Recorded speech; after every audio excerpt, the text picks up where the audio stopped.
আসসালামু আলাইকুম রহমতুল্লাহ। জীবনের প্রতিটি অন্ধকারে এক অদৃশ্য শক্তি কাজ করে, যে শক্তি মানুষের নিয়তি পাল্টে দিতে পারে, যে শক্তি ভয়কে প্রশান্তিতে, পরাজয়কে বিজয়ে রূপান্তরিত করে। এ শক্তির উৎস একটাই, আল্লাহর নামসমূহ। আল্লাহ তাআলার প্রতিটি নাম এক একটি নূরের স্রোত, এক একটি রহমতের দরজা। আর সেই নামগুলোর মাঝে কিছু নাম আছে যেগুলোর প্রভাব এতই গভীর যে মানুষ তা উপলব্ধি করতে পারলে তার জীবন বদলে যায়। কোনো অস্ত্র, কোনো কৌশল, কোনো পরিকল্পনাও তত কার্যকর নয় যতটা কার্যকর হয় আল্লাহর নামের জিকির। কিন্তু শর্ত একটাই, আন্তরিকতা, স্থিরতা আর ধারাবাহিকতা।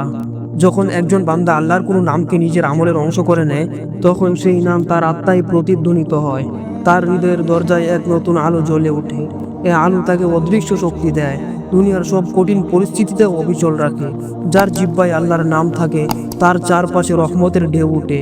কোনো সৃষ্টি তার ক্ষতি করতে পারে না, কারণ আল্লাহ নিজেই হয়ে যান তার হেফাজতকারী।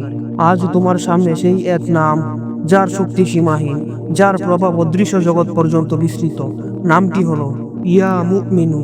যে ব্যক্তি প্রতিদিন 1000 বার এ নামটি জিকির করে, তার চারপাশের সব মাখলুক তার প্রতি অনুগত হয়ে পড়ে। এই আমল করতে হয় ধারাবাহিকভাবে, একাধারে 7 দিন।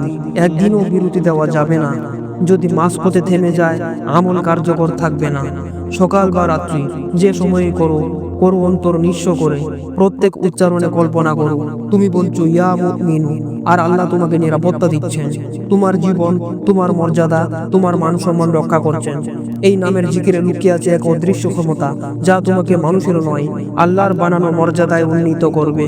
এই ছিল ইয়া মুমিনু নামের রহস্যময় আমল। এ আমল শুধু জিকির নয়, এটা এক প্রতিশ্রুতি, যে প্রতিশ্রুতি আল্লাহর সঙ্গে সংযুক্ত করে আর আল্লাহর আনুগত্যে তোমাকে অটল রাখে।